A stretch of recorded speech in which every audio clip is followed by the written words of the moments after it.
Hi, everyone. Welcome back to the STEERus Weekly Grind virtual coffee. I hope you've got your coffee cup ready.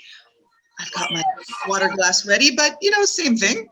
And with us today, we've got Dr. Zalonya Allen, and she is the founder of the National Entrepreneurs Association. Had the opportunity to interact with Dr. Allen numerous times in various networking events, and we were the very lucky recipients of the pitch contest that they hosted earlier this year, winning the top award. So it's been a wonderful experience so far with Dr. Allen. So let me welcome you to the show. Well, thank you. Thank you for having me. I'm happy to be here. Can you tell us a little bit about NEA and your work? I think it's important for folks to know because I've had an opportunity to meet many members and learn several things. Maybe this is a good opportunity to tell people about NEA.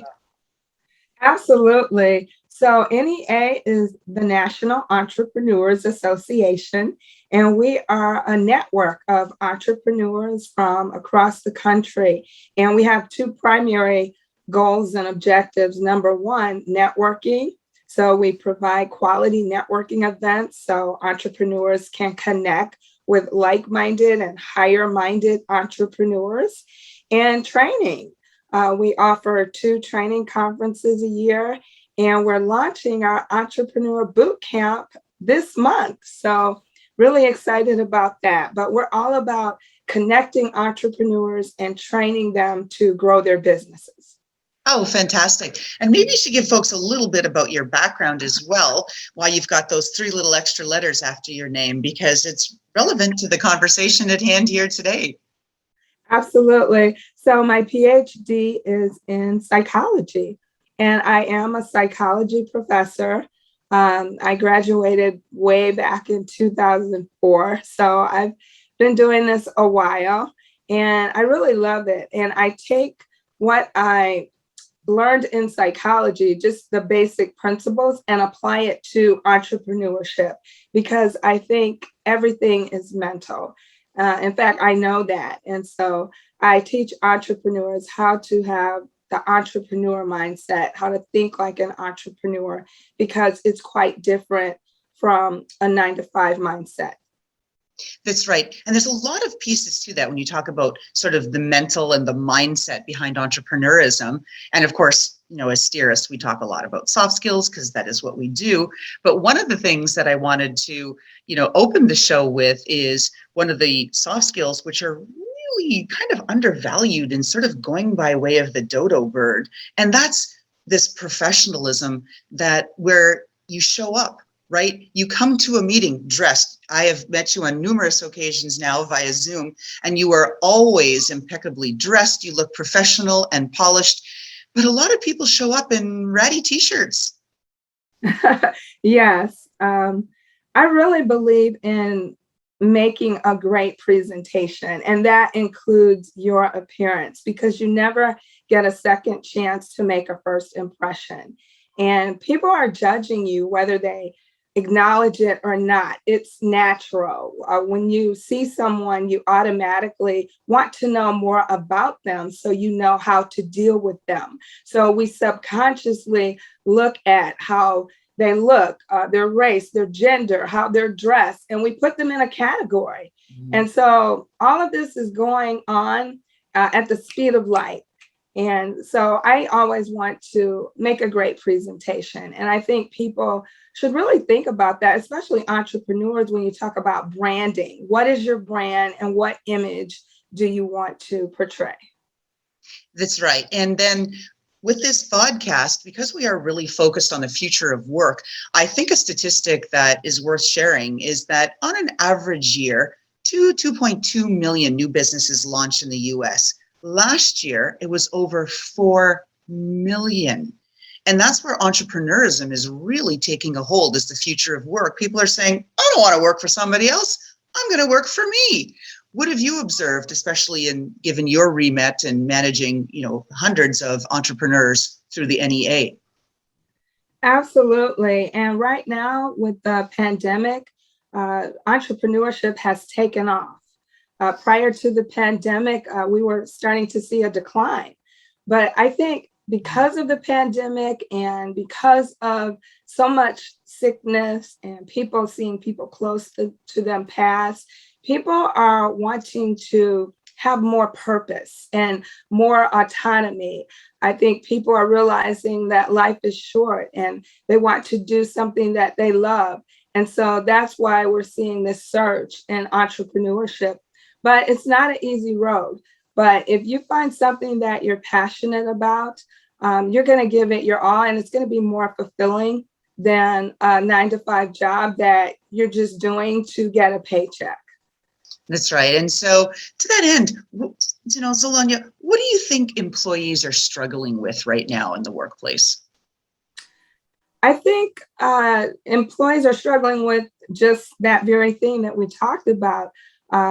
People wanting to live their life on purpose and feeling like the job is not fulfilling or giving them that autonomy that they need or the ability to express their creativity. So, I went to a restaurant and there was a sign up that said, we're short staffed, so be patient. And we're seeing this all over. So I think employers are going to have to figure out ways to really engage employees, really include them, listen to what they have to say, and give them opportunities to express their creativity.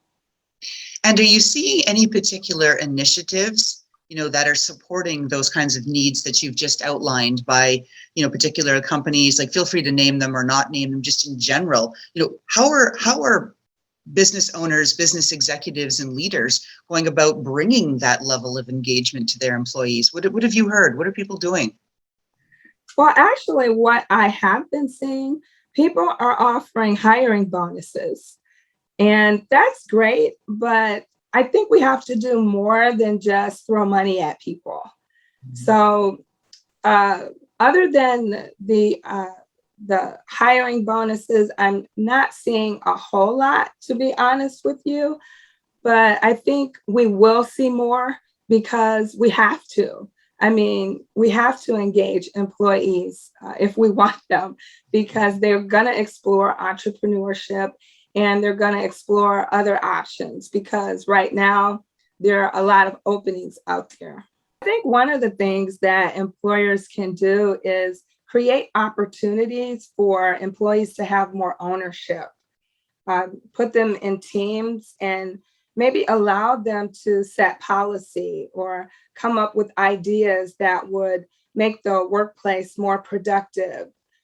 Give them ideas of things the employer could do to make it easier for them to do their job. And I think having that ownership will make employees be more engaged.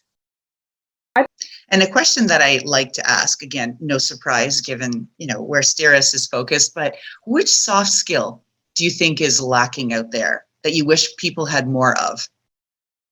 I think interpersonal communication skills. With smartphones, with social media, I think we are seeing a decline in interpersonal skills, and no technology will ever replace that. That eye-to-eye contact, that firm handshake, because we're energy and we feel other energy, and we thrive or we crave that human connection. So we'll always have that need. So I think no matter how much technology there is, people need to continue to work to build those interpersonal communication skills. Absolutely. We hear a lot of that from the different clients that we're speaking with. Some of them also think creativity is lacking, largely because schools have stopped doing arts and music for a long time. And the other skill that we hear often business owners complaining about is that they don't see enough critical thinking skills. Yes, I would agree with that. And fortunately, in the program that I am teaching in, we emphasize critical thinking skills, and we ask students to critically think through every assignment, every question. If they're not doing it, we will give them encouragement and remind them to do that. So I think that is encouraging that colleges are now teaching those skills and emphasizing those for students. because we realize how important they are once you get out in the workforce. Well, you just did a perfect segue for my next question, which is, what is your message for all of those college educators and trainers out there who are trying to bring Gen Z, forward into the spotlight for their turn? What's your message to them? I would say continue to understand technology, because that's how you're going to communicate with this next generation. And I think when we understand how they communicate, we can figure out more creative ways to incorporate old ways of communicating and get them on board. But we have to understand where they are. They're on TikTok and Instagram, they're texting on the smartphones, and we have to understand that in order to reach them. Once we reach them and make that connection, then we can begin to introduce other modalities. Oh, I love it. Now, last question. I'd like you to fill in the blank, please, Dr. Allen. The world needs more. The world needs more gratitude. And I say gratitude because gratitude vibrates high. And when you appreciate what you have, you'll get more. And I worked in career services for a number of years. And one of the things we taught our students was to send thank you notes. And that would make you stand out, because most people don't say thank you. So I think more gratitude, appreciate what you have, and then express that to others. Oh, I love it. So with that, thank you so much, Dr. Zalonya Allen, founder of National Entrepreneur Association, for stopping by our STEERus Weekly Grind vodcast. And we ask everyone to subscribe, check out the replay on YouTube, share it with your friends and folks that you know. There's great content in here. Thank you so much, Dr. Allen. Thank you.